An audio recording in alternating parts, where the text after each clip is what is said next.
Saudara-saudariku yang terkasih, salam, salam sehat dan sukacita selalu, berkah dalam. Sudah kita memberi senyum hari ini, Jumat 17 Januari 2025. Gereja memperingati Santo Antonius Abbas Biarawan. Kita awali permenungan kita dengan tanda kemenangan Kristus. Dalam nama Bapa dan Putra dan Roh Kudus. Amin.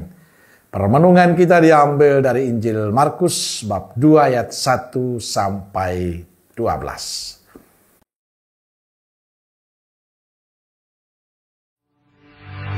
Kemudian sesudah lewat beberapa hari, waktu Yesus datang lagi ke Kapernaum, tersiarlah kabar bahwa ia ada di rumah. Maka datanglah orang-orang berkerumun sehingga tidak ada lagi tempat, bahkan di muka pintu pun tidak. Sementara ia memberitakan firman kepada mereka, ada orang-orang datang membawa kepadanya seorang lumpuh, digotong oleh 4 orang. Tetapi mereka tidak dapat membawanya kepadanya karena orang banyak itu. Lalu mereka membuka atap yang di atasnya. Sesudah terbuka, mereka menurunkan tilam tempat orang lumpuh itu terbaring. Ketika Yesus melihat iman mereka, berkatalah ia kepada orang lumpuh itu, "Hai anakku, dosamu sudah diampuni." Tetapi di situ ada juga duduk beberapa ahli Taurat. Mereka berpikir dalam hatinya, "Mengapa orang ini berkata begitu? Ia menghujat Allah. Siapa yang dapat mengampuni dosa selain daripada Allah sendiri?" Tetapi Yesus segera mengetahui dalam hatinya bahwa mereka berpikir demikian. Lalu ia berkata kepada mereka, "Mengapa kamu berpikir begitu dalam hatimu? Manakah lebih mudah mengatakan kepada orang lumpuh ini, 'Dosamu sudah diampuni,' atau mengatakan, 'Bangunlah, angkatlah tilammu dan berjalan'? Tetapi supaya kamu tahu bahwa di dunia ini, Anak Manusia berkuasa mengampuni dosa." Berkatalah ia kepada orang lumpuh itu, "Kepadamu kukatakan, bangunlah, angkatlah tempat tidurmu, dan pulanglah ke rumahmu." Dan orang itu pun bangun, segera mengangkat tempat tidurnya, dan pergi keluar di hadapan orang-orang itu, sehingga mereka semua takjub, lalu memuliakan Allah. Katanya, "Yang begini belum pernah kita lihat." Saudara-saudariku yang terkasih, Injil bercerita tentang Yesus yang datang ke Kapernaum. Dan banyak orang yang datang kepadanya. Mereka datang mendengarkan pengajaran Yesus dan memohon kesembuhan bagi yang sakit dan menderita. Mereka memenuhi rumah sehingga tidak ada tempat bagi yang datang kemudian.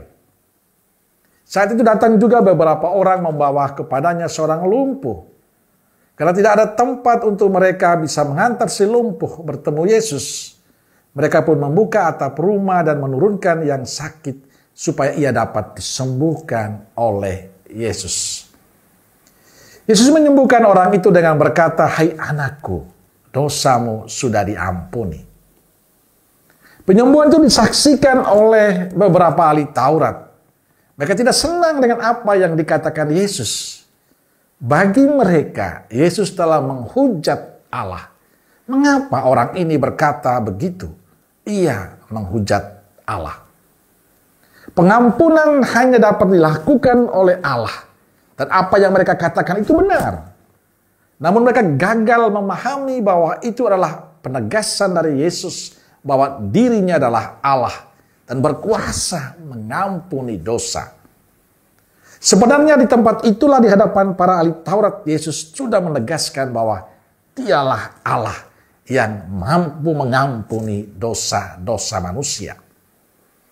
Yesus yang mengetahui isi hati para ahli Taurat itu langsung menegur dan mengajarkan kepada mereka kebenaran bahwa ia berkuasa.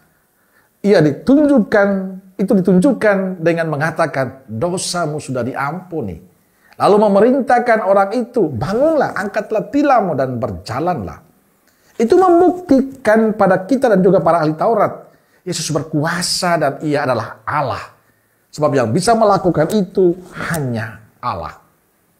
Saudara-saudariku yang terkasih, kisah Injil hari ini menegaskan pada kita siapa Yesus sesungguhnya. Ialah yang berkuasa atas hidup dan mati kita manusia. Ia berkuasa mengampuni dosa. Ia melakukan semua karena ia ingin agar tidak ada manusia yang binasa, tetapi beroleh hidup yang kekal. Dengan kisah Injil hari ini, seharusnya tidak ada yang sangsi lagi akan kuasa Yesus. Sebaliknya, kita semakin percaya dan mempersembahkan diri kita pada Tuhan. Sebab hanya Dialah yang berkuasa atas kehidupan kita. Semoga pengalaman Injil hari ini membuat kita semakin mencintai dan percaya, pasrah pada kuasa Yesus. Amin. Semoga Allah yang Maha Kasih memberkati saudaraku sekalian, Bapa, Putra, dan Roh Kudus. Amin. Keluarga Kudus Nazaret, doakanlah kami. Amin. Berkah dalam.